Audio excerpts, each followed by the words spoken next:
Hi,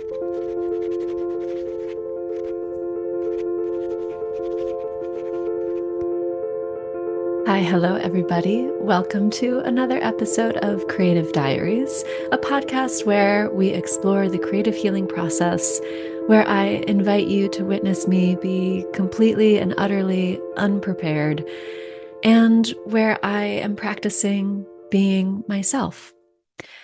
I can't tell you how many times I started this video. I feel like starting is an impossible task, which is why I always try to remind myself that starting is just an illusion. Everything is always already arriving and continuing. But yeah, to hit record and to start a little introduction, I'm always like, wait, how do I do this again? I'm either always taking myself way too seriously or not seriously at all. And I I waffle a bit. I'm like, who do I want to be? Who do I want to be now? Which actually will be a theme for today's episode. So, today's episode, we are at the end of December 2024, and this is my first round of Creative Diaries where I will be doing a review of the month. So the idea here is that I release a public episode um, once a month at the end of the month where I can go through a review process, a reflection process for myself and go, okay, what the hell just happened? Like, what is going on? What's interesting about this particular portal of time, aside from this being my first attempt at doing this ritual process, is that it's also the last month of the year, which is just so intense, right? It's like always so intense. At least for me, it is. And so not only am I reflecting on this past month, but I feel like I am reflecting on the whole year. And there is this backwards reflection. And there's also this projection into the future, right? This curiosity, wondering what wants to come next. And so I will say, I have some bullet points of things that I would like to express. However, I'm already feeling overwhelmed by like how much possibility there is for me to go down different rabbit holes. So I promise you absolutely nothing in terms of the plan of what I'm going to share, but I'm going to open up my notes here and I'll start because this will help me feel a little bit more grounded. I'll start by reading you my notes, which this might be interesting in and of itself. Um, I wrote the plan in quotes, no plan, the art of being unprepared. The clown helps me play human being, dancing, contact, commitment. I am is in all caps, of course. I am in the driver's seat. I am in no obligation to stay the same. Fear of losing. Anger is also in all caps. And then I wrote, maybe the healing journey is just growing up. Okay. So I first want to say I do use this phrase healing journey quite often. And part of me is like, oh my God, that's so cheesy. Like, it's so cheesy. We're all overusing this sort of phrase, healing journey. Um, However, I really can't think of a better way to describe it. I mean, there's many ways to describe it, but just this sort of the bigness of the healing journey, it feels really apropos. I don't know if I'm using that term correctly. It feels really accurate uh, in terms of my experience of it, that it's like all about the process, all about the journey and not about the destination. Again, as cheesy as it sounds, but that to me is the feeling of it. Now, something else has emerged for me recently where I feel like I'm going through an individuation process. And a second individuation process or the first individuation process. Basically, I feel like this past year has initiated me into the process of growing up. Now, as you can see and hear, I already am technically a grown up. I'm in my 30s. However, age is but a number. And I've been thinking a lot about the growing up process and what it really means to be a mature adult, an autonomous human navigating the world and all of our relationships and our responsibilities. And feeling for myself and reflecting on all of the ways that we humans get stuck. We get stuck in the past, right? I'm even getting this image right now of like webs, like getting caught in a spider web of the past, right? These parts of ourselves that never got the chance to heal, that never got the chance to grow up entirely. And so when we're on this so-called healing journey, a lot of it is a retrieval process where, and this is what they talk about, that this is not a linear path, because time is not linear. Consciousness is not linear. The way that we grow up is not linear, right? So just because I'm XYZ old doesn't mean that all of my parts, all of my selves inside of my selves are that age, right? There are parts within all of us that are younger, and I'd even say older as well. But when we're like trying to move forward in the linear manifest world, right? When we're, for instance, crossing over the threshold into the new year and saying, I have these goals, I have these ambitions, this is what I want. I want to be able to create, I want to be able to create the life that I want to live. And so there's this attempt to move forward. And yet sometimes we get stuck in the spider web of the past. And so we need to go through this very nonlinear process of retrieval, of going back, of going backwards. Or you could even view this as bringing the past forward into the present and meeting these parts of ourselves that are still young, that are still scared, abandoned, not taken care of, confused, right? So this is like we're bringing them along with us. And I like this word retrieval because it's kind of like you're going back to then go, come on, everybody. All of the parts, all of the parts of me that I've abandoned in the past. It's like, okay, come with me now. You can trust me now. I'm here. I'm here. I'm going to take care of you. I'm going to take care of you. And actually, in fact, I need you. I need you just as much as you need me because all of us want to move forward. um, so I've been thinking about maturity and what that really means. And of course, it means many things. Where I am at with my maturing process now is the very grueling and intense work of embodiment and being with my nervous system and my feelings and my sensations, and growing the capacity and tolerance to be able to hold more, to hold more. And to me, maturity is being able to stay present and to stay lucid, right?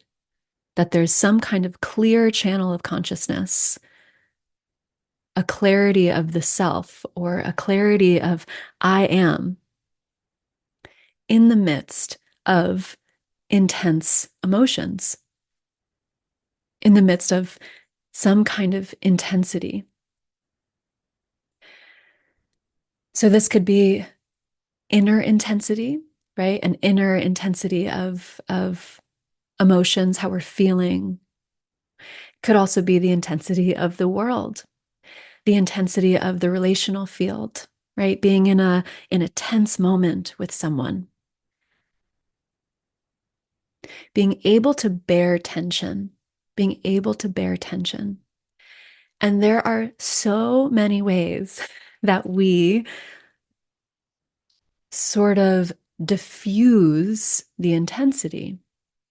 And we do this to protect ourselves. We do this because it's too much. We do this because we haven't quite learned the strength to be able to hold more. So this is where the nervous system stuff comes in, right? We all have these patterns of how we deal when we are in some way feeling distressed or overwhelmed or threatened, right? I myself, I'm a flight gal. Actually, I lean towards flight, freeze, and fawn. And actually, fight, my fight response is actually something that I'm working on to be able to balance out my own system. But I'll talk about that later. Um, but so there's these nervous system states: flight, flight, fight, freeze, and fawn. And when we're in a moment of intensity and overwhelm or a feeling perceived threat, if we go out of what's called our window of tolerance, if something becomes too much, then we'll go to these habitual patterns to protect ourselves. Ooh, there's a red bird outside. I feel like we're matching outfits. So beautiful. Anyway, sorry, I got distracted. Um, So this is what I'm talking about is like being able to stay longer in the moment of intensity without going to these habitual ways that make us diffuse the intensity, right? So for example, if I am in an argument or a tense moment with a friend, my tendency in my nervous system, my habit, right? The habit that formed a long, long time ago is for me to want to flee, right? If there's intensity in a conversation, I want to change the subject. I want to make a joke. And if I can't do that, if I'm truly stuck in this conversation, then I will dissociate, right? Something in me will shut out. Um, and I don't usually notice this in the moment that it's happening, but I'll notice it afterwards when I walk away from the moment and I think back to myself, wait, what just happened? And I literally can't remember. There's something like, so something in my consciousness uh, protects me, right? That like a protector comes in and is just like, nope, we are not taking in this energy, right? And so that's an example for me. It's a way that I diffuse the intensity. If your habitual response is to fight or to um, sort of have more impulsive behaviors, right? This is another way to diffuse intensity, right? To be reactive or to sabotage or to fight, right? To sort of get the thing over with as soon as possible, right? That's another example of not being able to hold the intensity of the moment or the emotions, right? So if we're quick to anger, if we're quick to anger and not just anger, but to like to react with anger or aggression. It's a way that there's so much heat inside, there's so much tension. It's a way that we go, wow, we try to get it out of our bodies. It's because our bodies cannot hold it, right? I have the opposite response where I'll shut down. So if there's any intensity running through my body, any fire running through my body, that protector will come in and shut down the feeling. So I actually don't have access to it. Yeah. So I'm just naming all of these sort of like flavors. We all have these flavors of the way that we deal with intensity. We like to avoid, we like to well, we don't like to, but we tend to avoid, hide, fight, manipulate. Yeah, we do all of these dances to remove ourselves from the moment. And so the past, well, I don't know how to track this time, but definitely in the past month, I've been practicing really staying with the feeling that's in my body. And it honestly sometimes feels like, what's the image I'm getting? It does feel like a battle. Sometimes it feels like a battle. It's like I'm holding on for dear life. I don't know. Maybe it's like I'm in the middle of the ocean. I'm on a boat, right? I'm on a boat in the middle of the ocean and like the water is roaring waves and I'm like holding on for dear life. And the part of me that's holding on for dear life is the part of my consciousness that is connected to my authentic self. And I go, I'm going to hold on. I'm going to hold on to this awareness. I'm going to hold on to myself so that I don't leave myself or so I don't leave this moment. I want to be here. I want to be here for this moment. And I also want to stay lucid in the way that I'm responding. I want to have agency and choice over the way that I'm responding, the way that I am response able. I want to be able to respond. And the way that I can do that is by staying connected to my authenticity. And the authenticity is the connection to our inner feelings, our inner sense of self. That is authenticity. And then with that awareness or with that connection, there's more awareness and options for choices, right? Because now my mind can still remain clear or clear enough to be able to see the choice that I have in responding to whatever situation I find myself in. Yes. So to me, that is maturity, growing into having more space and capacity to hold intensity and to remain conscious. Oh, yeah. Okay. I'm just pausing for a moment because that feels like a nice bow to tie onto that. But there was also kind of something else I wanted to say. Maybe it'll come back to me. I'm looking at my notes now and my eyes are drawn to anger. The word in all caps that says anger. So this past month for me, there's been a few sort of big flare-ups of anger for me. Like these trigger moments that trigger something deep within me that has been repressed, exiled, or gone unnoticed.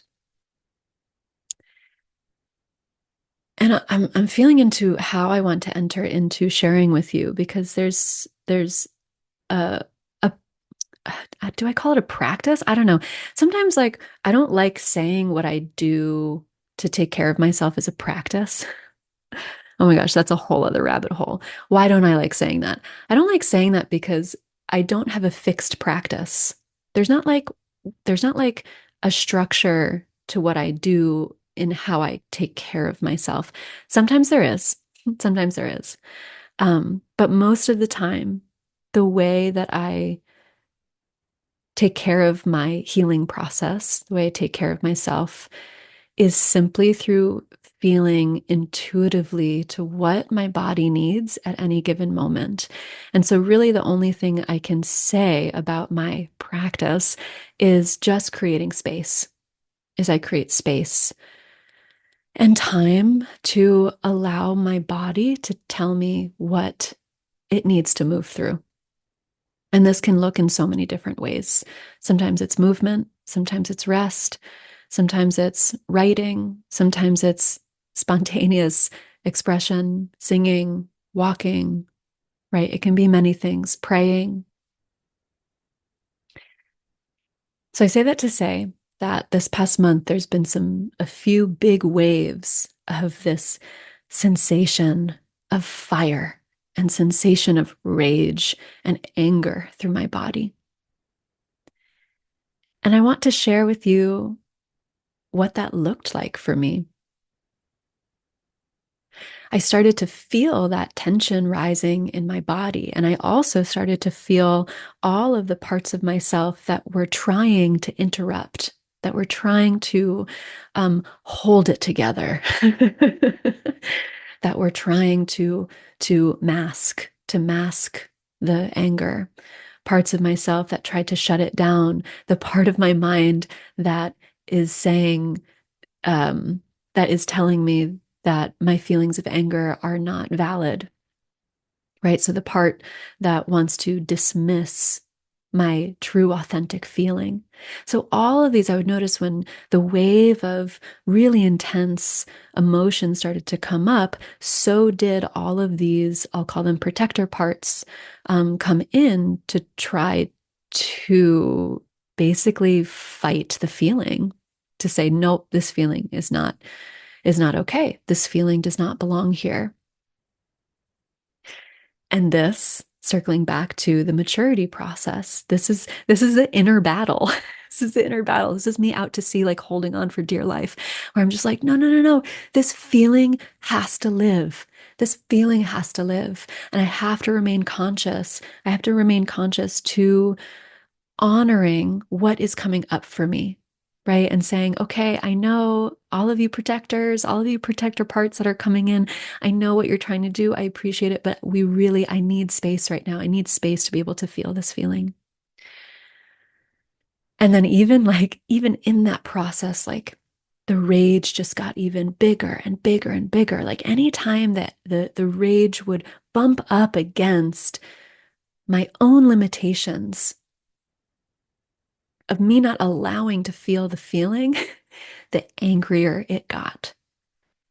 The more I kind of went into my own story, my own history, and getting mad about it, getting mad that I was never allowed to get angry, right? Getting mad that no one ever taught me how to be with this feeling. No one ever taught me how to be with this emotion. No one ever taught me my boundaries. No one taught me how to connect with myself. No one taught me how to say no or how to say yes, how to say I need more time.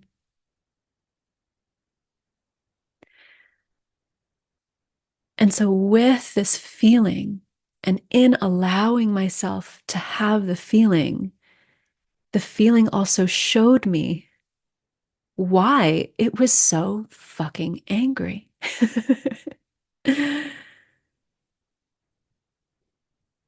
And it was as if every moment in my entire life that I've had my boundaries crossed, whether that was due to myself crossing my own boundaries, someone else crossing my boundaries, or me crossing someone else's boundaries, anytime a boundary was crossed, it was as if all of those memories, some of them were conscious and some of them were just in this wave of feeling coming up for me.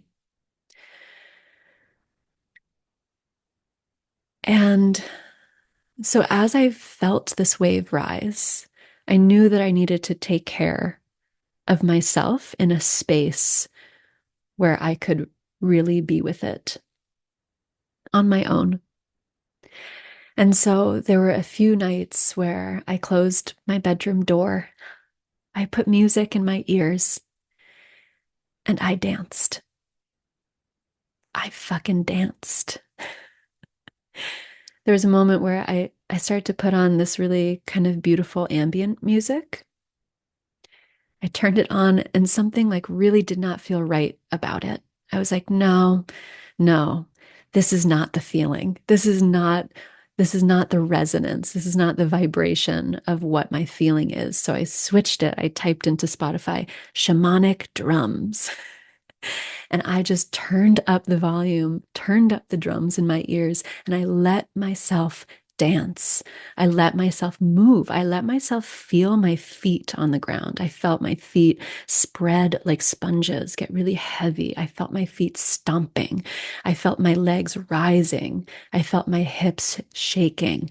I felt my spine undulating side to side. like the wave-like movement of the emotion rising and coming up. I unfroze my face. I unfroze my face. I looked at myself in the mirror and I made horrifying faces, faces that I had never allowed myself to express. These affects of expression through my mouth, my teeth. I let myself snarl and growl and point my eyes. I let myself come into my animal body. I let myself embody what it would be like to fight, to hunt, to protect. And so this is how I'm able to feel the wisdom of anger, the wisdom of the fire in my body, the fire element, teaching me something about sacred boundaries, teaching me something about the sacredness of protecting myself. And as intense as it is, when we protect ourselves, it is a direct expression of self-value and self-love. If I didn't care about myself, then I wouldn't fight for myself. And in the past, I haven't been able to fight for myself. I haven't been able to turn that on. And that's where all of the repressed anger starts to rise up. This sort of realization that I matter, that I care enough about myself to be able to say, this is what I want, this is who I am, this is my boundary.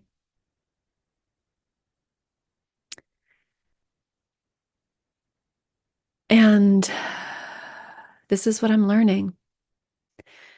This is what I'm learning to turn on within myself with as much conscious awareness that I can possibly muster.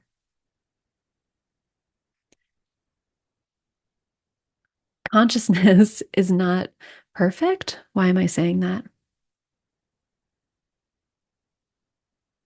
I'm saying that to acknowledge that as long as I am a human being, there will be shadows. As long as I am a human being, there will be parts of me that will be unconscious and remaining unconscious. However, in this growing up process, in this maturity process, in the healing journey, what happens is an expansion of consciousness, which means an expansion of light, which means that I'm shining more light on things that I could not see before. And to me, that's the whole thing. That's the whole thing. It's not perfect, as in, I will never uncover everything. As long as I am human, I will have shadows, I will have the unconscious. And I can also continue this journey of shining my light a little bit brighter, to expand a little bit further. And that this can give me more life force energy, more empowerment to be able to move and express and create. For me to be in touch with creative energy. So, yeah, it's also, I wanted to share because that's, I don't know, if you feel inspired by what I shared about my practice, I invite you, excuse me, I invite you to try that on if that feels good to you. Just taking a sip of water.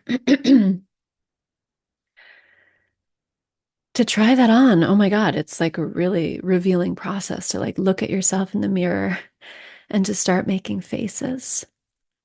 Start making faces.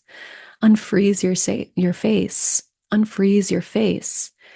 If you think about masking, everyone masks, right? We all have different degrees to how we mask, but if we are a human in this world who is socialized and within the confines of our culture and social conditioning, there will be masking that happens where we hide our authenticity, we hide our authentic feeling and expression. And I actually really love this word mask because if you think about a mask, what does it look like? It's stuck on one expression. It is a mask is not, it's not alive, it's not sentient. It's a prop. It's a costume, which we love costumes. I'll talk a little bit more about that in a second. But to unfreeze your face is literally engaging in an embodied process of unmasking, like letting that mask of yourself melt so that there's more expression available to you and that you start to get the sense information, right? So, like when I snarl and when I show my teeth and I growl, in that embodied process, I am getting in touch with the feeling of anger and protection. And so it's helping me access feelings or access a state that has been repressed.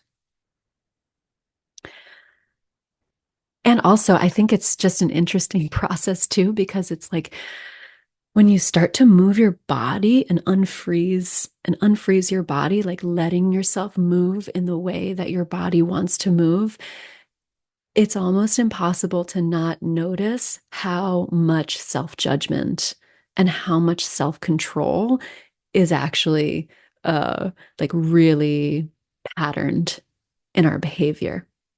Again, we're all going to have different degrees of this. Maybe you who's listening is just a, a wild, untamed human being, which I aspire to be myself. But most of us will really start to notice the ways that we control and police our own expression and behavior when we start to move our bodies in strange ways, in ways that we're not used to, and also in ways that, like, we'd be viewed as a crazy person if we were to be, moving this way in public. That's why doing it alone in your bedroom is amazing. And also going to community spaces where freedom of movement and freedom of expression is practiced and celebrated. This past month, I took an amazing Five Rhythms class. Five Rhythms is a movement form that, is, yeah, it's all about just freedom of movement. And I've also been going to a lot of contact improv jams, which has also been a really significant thing for me. So, okay, I'm trying to feel into where I want to go next. I told you no promises. I have no promises as to what bullet points I'm going to cover. Um, yeah, the clown. The clown helps me play human being. Yeah, so kind of going back to costuming and masks. This past year, I have had just the immense privilege to be able to get into this art form called clowning. I kind of love and also dread the responses that I get from people when I say that. Most of the time, people give me a weird look because I guess it's kind of weird. I mean, to most people, it's a little bit on the fringe. When we think of a clown, we think of many things. I mean, I think in pop culture, the clown has also been demonized, like Pennywise and all that stuff. So I think there's a bit of fear around the clown, of course, by the way that the media has presented a lot of the this kind of scary clown characters. Um, and then also we think about like children's birthday parties and general silliness. And what I've been learning is yes, clowning is all of those things. Clowning is all of those things. And I appreciate the pipeline of the clown, like the theatrical clown. Also, I'm not an expert on the history of this. So as I learn more, I can share more of like where clowning comes from. But right now I just have very rudimentary, more uh experiential practice of clowning. So all to say is what I appreciate is the theatrical clown pipeline to the scary clown. Because what I've learned about clowning is that it is just the most profound shadow work. Clowning, clowning is all about touching into these shadowy parts of ourselves. Clowning is all about retrieving the exiled parts of ourselves. And we take these parts of ourselves that we feel ashamed about, or scared about, or judged. We take these parts and they become our clown characters so that we can both bring them out to play, bring them out to be seen by the audience, bring them out to be seen by ourselves, and to to de-shame these parts of ourselves that we have exiled because we feel some shame around them. That's why I like and I kind of understand why the clown, at least one kind of strand of the clown, has evolved into this like scary clown because there are some scary parts inside of ourselves that we can really touch into when we're clowning. However, clowning is about entertainment. Clowning is about play. And clowning is about laughter and a real tenderness of sentimentality, sentiment. And it's also it's also about improvisation. It's also about shape-shifting. So this is what I really want to talk about. I call this clown consciousness. I don't know if anyone else calls it this. I don't know if this sort of term just popped up. I don't know where it came from, but I call this clown consciousness. And I've been playing with embodying clown consciousness, not just when I'm in the studio with other people doing doing clowning, but in my life, right? So like using these skills and transferring it into the consciousness of my everyday life. And clown consciousness to me is the consciousness that we are always playing a role. It's the awareness that we're always playing the role. So the clown consciousness is something that is sort of interstitial. The clown consciousness is the awareness of the self that is moving into different roles and into different costumes. And because there's a layer of awareness there, we don't become attached or or merged with the role, right? Clown consciousness allows us to play with different identities, but not get attached to them. Clown consciousness allows us to play with different identities and not have the identity become who we are. And so I've also been working with this image of a clown butterfly. It's kind of ridiculous. I don't even know what a clown butterfly looks like, but I feel this quality in the butterfly too. The butterfly that's sort of landing from one flower to another, very light, very playful. And so this to me is like the clown consciousness, practicing going into a scene, going into a role. And when you're in the role, you are fully inhabiting the role, right? Like when you watch a clown or an actor, right? They are fully embodying and believing their role. So there is this fullness of expression. There is emotion. There is Yeah, there is embodiment to this. And the brilliance about the clown is that even though they are fully committing to the role, they are fully committing to the story that they're in, they also know that they can change the story at any time. They know that they can change their role at any time. They know they could put on a different costume at any time. The clown can be in the middle of a scene and be fully in the scene and then go, I don't want to play this anymore. This is like, let's change. Let's change the scene. Let's do something else. Let's bring in something else. Let's bring in another element. And so, this is what we play with in the art of clowning. And it's something that we can play with in the art of living and life, right? To just have that awareness that we can change at any time. I have no obligation to stay the same. I can allow myself to change. And even just as I say that, and whenever I remind myself of that, I truly feel in my whole body just like total relaxation. I'm like, oh, right. Oh my God.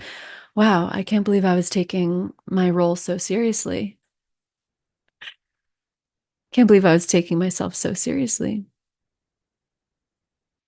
And I'll often feel this way where like some kind of drama will happen in my life and I'll be like really in the drama. And then, when it becomes resolved or it passes, I'll sort of reflect on it and go, oh my God, I can't believe that was so believable. Like that was, I really believed that. I really believed that. I really believed that that was real. And it's not to say that our suffering is not real. We obviously feel real pain and real suffering. And and there is a way, and it is possible to move on from it. To move on from it. Life is but a dream, right? Like, what would happen? What would happen if we didn't keep reattaching ourselves to our problems, you know? And this is what we do. This is, I'd say, also part of the healing journey. We have these dramas, we have these problems, and they will keep coming up and manifesting in our lives in different ways, until we have reached a level of consciousness where we go, oh, I see you now. I see it now. I don't have to choose this anymore. I don't have to choose this anymore. I had a really bizarre experience this past month where, and it's still new and personal, so I'm not going to go into the total details of it right now, but I will speak of it and I will speak about it, where I found myself on the opposite end of a relational pattern that I'm usually on. Does that make sense?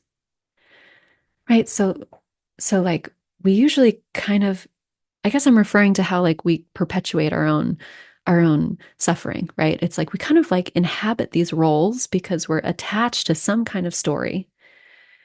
And then it's like they keep repeating themselves. They keep repeating themselves. And I've been repeating the same relationship pattern for so, so long. And I have a lot of awareness of it. And then all of a sudden this month, I found myself on the opposite side. And I was like, whoa, this is really trippy. It's like, I was like, there's a crack in the space-time continuum. Like, what is going on? What is going on? I know what's going on, I think. I don't really know what's going on, but what I suspect is that I'm changing.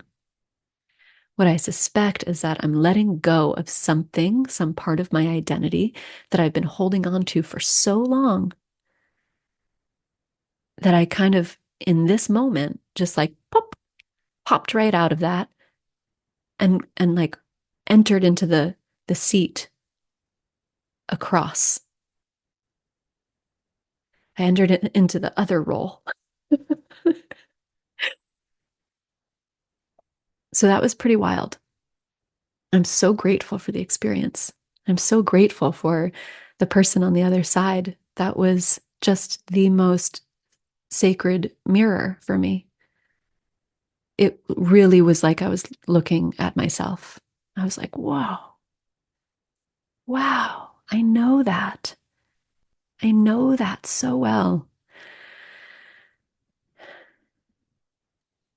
And I was also able to have so much compassion, so much understanding for the other person because they were me, because they were me.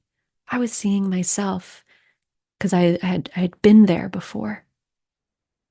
And so I felt this sort of swell of gratitude and compassion in that moment for both of us playing something out. We were playing something out together.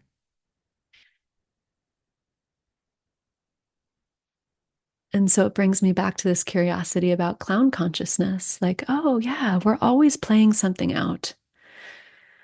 We are always playing something out. Okay. I don't know how long I've been talking for, but I did want to look back at my notes. Okay. I think I'm kind of wrapping it up here.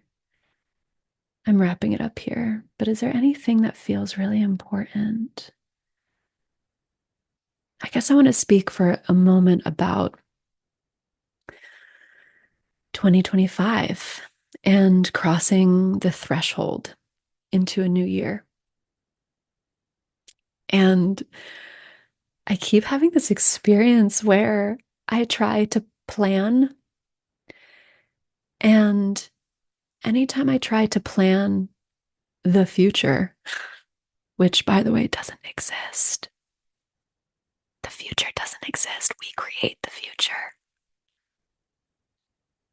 Anytime I try to plan the future, a big sort of foggy haze sweeps through. And even if I like am making it up. I mean, we're all just making it up, right? Even if I'm making it up, I'm like, okay, these are my goals. This is what I want to do. This is what I want to accomplish. Like, as I'm like writing these bullet points down, there's a part of me that's just like, this is so made up. Like, it's like you're just making this up. The real truth, the real truth is that I do not know what will manifest. I do not know how it will look. And I keep coming back to not taking the plan seriously. And sometimes I do. Sometimes I take the plan seriously. And honestly, it's stressful. It's stressful. Because all of a sudden, when I take my plan really seriously, I get really hard on myself, like really hard on myself. And it's like I immediately am like sabotaging the whole thing. So anyway, I have a whole thing around that. But I think there's a deeper wisdom that I'm tapping into for myself, which is really simply being in the seat, in the driver's seat of my own authority, connecting to my authenticity, and through that, my intuition. Authenticity and intuition have a lot to do with one another. So making choices and decisions from this like gut feeling, decisions from the feeling of it. And feeling into my energetic intention, these intentions that are really deep and wide and broad. And when I tap into the feeling and the energy of the intention, and when I connect deeply to myself, capital S, self, then all of a sudden I can get way more creative around being able to see and perceive all of the different opportunities and doors that are in front of me. No longer is there just one way. No longer is there one way to go. But actually, when I connect with the feeling of what I want, then all of a sudden it can manifest in so many ways. So this is a practice for me. Like I said, sometimes I get really serious and sometimes I really like, yeah, believe that things need to be really hard. I like to torture myself and make things way harder than they need to be. And then I can remember, oh, clown consciousness. Oh, what's the intention? Oh, sit back in the seat of myself. I did a little exercise that I want to share with you because, again, it's an invitation if you feel inspired by this. I don't know where I got it from. It was not an original idea, but I don't remember who gave me this idea. But I wrote down my intentions for 2025 from three different perspectives. I wrote down, how do I want to feel? So that's more of like the feeling realm. And then, what does my heart want? So that's the realm of the heart. And what does my soul want? The realm of the soul. And I was really like delighted to see how different all of these channels were, right? The different channels of my feelings, my heart, my soul. And just tuning into that channel and listening and asking, oh, what do you want? So I'm going to read it. Um, I want to feel, I want to feel alive and in touch with my vital energy. I want to feel my inner fire and my fight. I want to feel resourced, rested, and rejuvenated. And my heart, this is what my heart wants. Which I will just pause to say, it's so interesting, the different vibe, because the heart, it's so simple. Let me show you. My heart wants love, depth, intimacy, beauty, play, passion, tenderness, compassion, care, and connection. And my soul, ooh, get this. My soul wants mastery, depth, wisdom, empowerment, transformation, vital energy, and embodiment of all of the elements.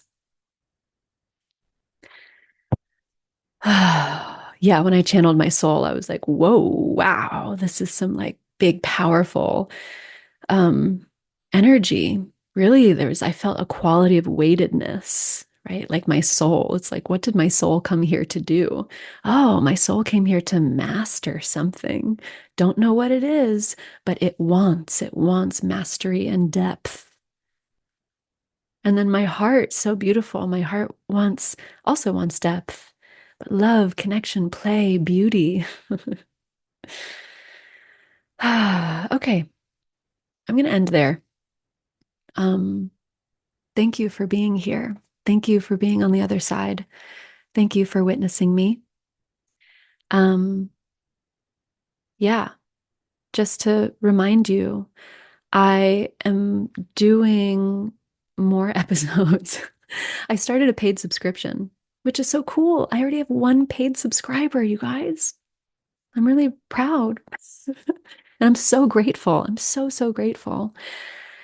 But I will have a public episode happening once a month at the end of the month as a sort of review. And then generally speaking, probably about weekly, I'll have some episodes that are behind the paywall. And this way I can sort of get a little bit more personal. It's a safe space where I feel like I'm not just talking to the random internet, but that there's actually I can form a relationship with you on the other side, and we can. I hope this is what I hope, and this is what I invite.